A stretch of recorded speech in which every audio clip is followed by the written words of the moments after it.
my question is, I'm pursuing science, and when I talk about yoga and doing Shambhavi in my college, people kind of look down upon me, saying, "You are a science student, how can you talk about these things?" How can you live sensibly? And so in my first year, I used to feel very bad about it, but then I just left it. Now I have a question as to why there is such resistance in the youth about our own sciences. I mean, Indian sciences have been established by a deep understanding of everything.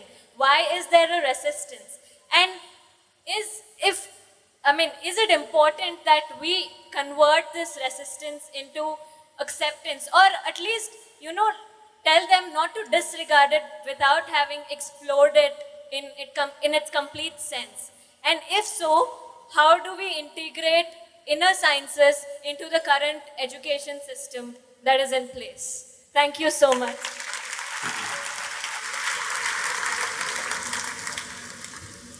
See, unfortunately today, we have a constipated perception of what is science or what is scientific. Essentially, the way the science or the scientific process is defined is, something is considered as a science if there is a systematic approach to it, and the approach should be repeatable, and the approach should work not just for me, should work for many people, then it is considered a science. So science is fundamentally physics, but there are other sciences which have evolved out of it. Biological studies are there, psychological studies are there, social sciences are there. So anything which has a systematic approach and is applicable not just to one person but to a larger number of people becomes a science or a scientific approach.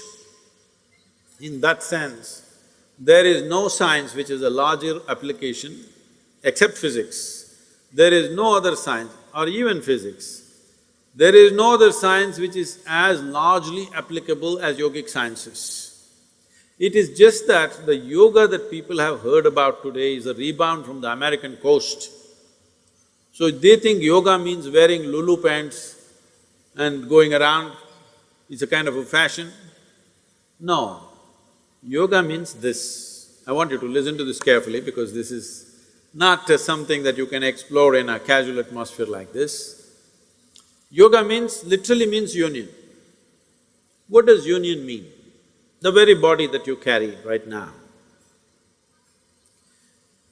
One day somebody is going to bury you or burn you, smoking or non-smoking, we will do it. Yes or no? Either we do this or that. Will you become part of the earth? Hello? How come now you're not part of it, I'm asking? Even now you're part of it, isn't it? You're just a small outcrop of this earth. Only because you were given the ability to be mobile, you lost your sense. You thought you were a world by yourself. If you were stuck like a tree, I'm sure you would have understood you're part of the earth, isn't it? Just because the planet gave you the freedom to move, how stupid we became. It's not just with body, it is so with the entire universe. It is not just with the physical form, so with every aspect of you. So yoga means union. What it means by saying union is, it is a science of how to obliterate the boundaries of your individuality so that you become a much larger life than what you are right now. Either you can live here as a constipated life. When I say a constipated life, constipation means it happens little by little. That's constipation. Hello? Right now for most people, life is happening little by little. You ask them, what are the great moments in their life? They say, when I passed my examination, I felt great, then I was miserable, then I found a job, I felt great, but then all the people made me miserable. Then I got married, it was really wonderful, then my mother-in-law came and she did it. She didn't come, she was there before your husband. She was there all the time, she was there before you and before you men. But like this it goes on, they will count 5 things where they had great moments in their life. This is a constipated life. That every moment of your life is not an exuberant outburst of life, it is once in a way something happens to you. Constipated or no? No, you must say yes or no. Do you want to live a constipated life? If you have to live an exuberant life, the boundaries of individuality have to go to whatever extent. Only then you capture a larger amount of life and you have a larger experience of life, a higher level of exuberance than what you normally see around you. Have you blown soap bubbles when you were at least young? When you were young? Did you blow? Ah. Did you blow soap bubbles, at least when you were children? So you got only this much big bubble, but somebody else got that big bubble. Same soap, but somebody blows this big bubble, yours is only this much. Why do you think? Hello? You also have a lung full of air, you also have soap, but one person gets this big bubble, another person gets this big bubble. Why do you think it happens? Because if you want to expand boundaries, what is important is not the desire. What is important is you need to capture that much air in that limited possibility. Then it becomes this big. Similarly, this one. See, my body and your body are different. This is me, that is you. Till we bury, we don't understand, it's all the same earth. But right now, this is my body, that is your body, 100% clear.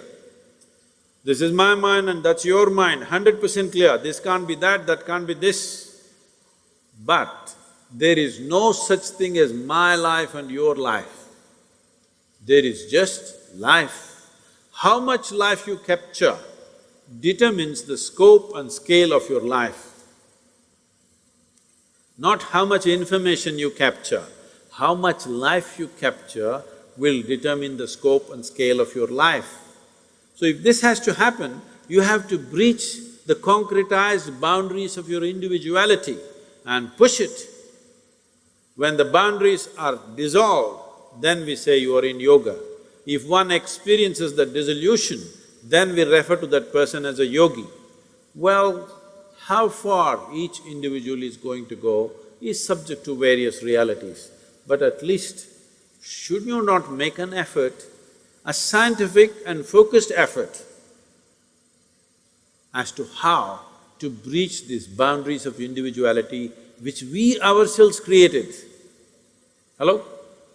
All your boundaries are created by you, isn't it? You create the boundary and you suffer the boundary. What kind of life is that? If nature created the boundary and you're suffering that, that's understandable. You create your own boundary because of self-preservation. In pursuit of self-preservation, you build walls. These walls of self-preservation will become walls of self-imprisonment. If you don't want that, you need yoga. Oh, should I twist, should I turn, should I stand on my head? No, yoga does not mean twisting, turning. You can breathe and do yoga, you can walk and do yoga, you can talk and do yoga, you can read and do yoga, you can sleep and do yoga, you can stand and do yoga, you can do yoga in whichever way. There is no specific activity, it's a certain dimension.